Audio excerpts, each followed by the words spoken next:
Bisu. So again, he is a little bit further away in economy and all in all as well. But really, perfectly mirror matchup if you check this out, having exactly the same stuff going on now, sending in his probes to the expansion, and Pusan will be looking to do the same thing very, very soon. Also, talking a little bit about Bisu's performance in the Machine Handbag Pro League, he's doing awesome. In the individual standings, he is 5th with 5-2 record in PvP, and his only two defeats were against Taza, as I've already mentioned, and Free back in November also. Otherwise, only victories, so 5-2, very nice rating up until now. And yeah, I think that Pusan will be in a really lot of trouble in this game unless he manages to do something special. Now he is a little bit behind. You also saw that when they both set up their probes, it's like Pusan is watching Bisu's screen and doing the exact same thing that Bisu does just a couple of seconds later. And now the first observer for Pusan out as well. Getting that assimilator though, Bisu will not be getting the assimilator yet. It seems that I'm not entirely sure if Pusan will actually go for support bay. He actually may go Templar now. Wanting to know what he's going to do though. Of course, logical would be for both players now to put down the robotic support bay, but I think I only saw it for Bisu. Not entirely sure though.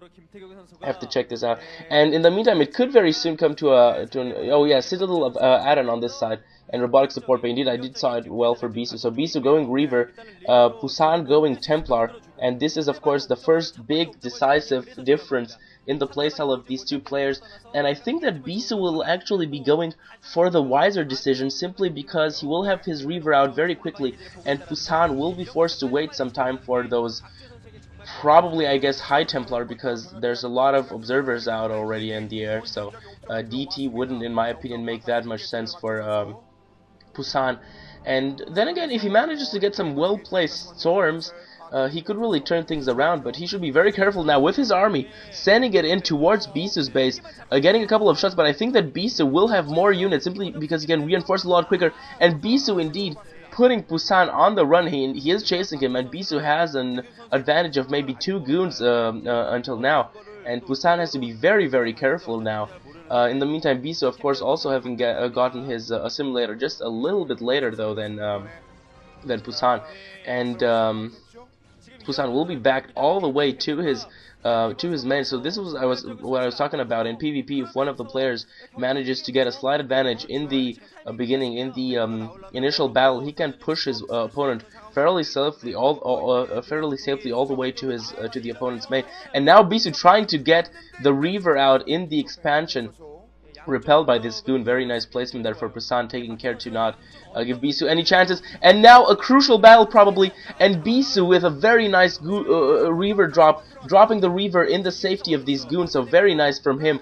And Pusan is not able to do anything against this Reaver. It's very well protected. You see the whole placement of the units here for Bisu is just awesome, and he is definitely winning this battle. He has slaughtered Pusan's goons, all this blue blood mostly from Pusan's goons, and as I was saying, Bisu getting his Reaver a lot earlier than Pusan will have his High Templar, and Bisu, great stuff, knowing that those goons had been pulled off the expansion, goes to attack it and kills a lot of probes. Nice from Bisu. He knew that all the goons that were defending had left there for the battle in the valley, and now finally also Templar archives. So very, very soon we will see those High Templar, I guess, and the shuttle returning to pick up the second Reaver that is ready for Bisu, and yeah, there it is. I really like Reavers, by the way. It's just this kind of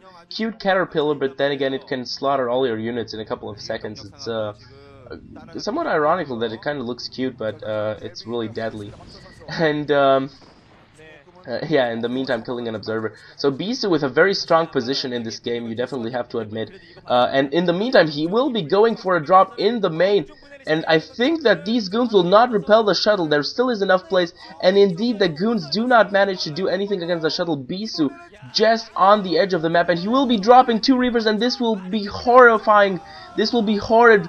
And a lot of probe kills. I don't know how many probes died there, but it's like, man, like 15 probes or something like that. Okay, maybe I'm exaggerating, but 10 probes at least, and this will hurt Pusan plenty, especially since it's pinned back against the wall.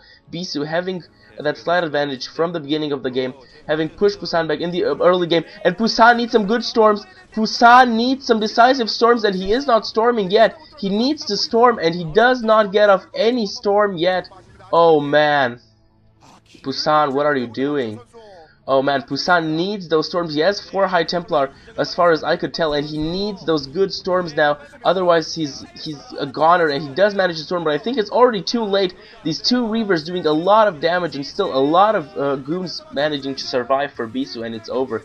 It's GG from Pusan, so Pusan simply too far back in economy after those great attacks with the Reavers by Bisu. And you can really see this, so to speak, change in generations.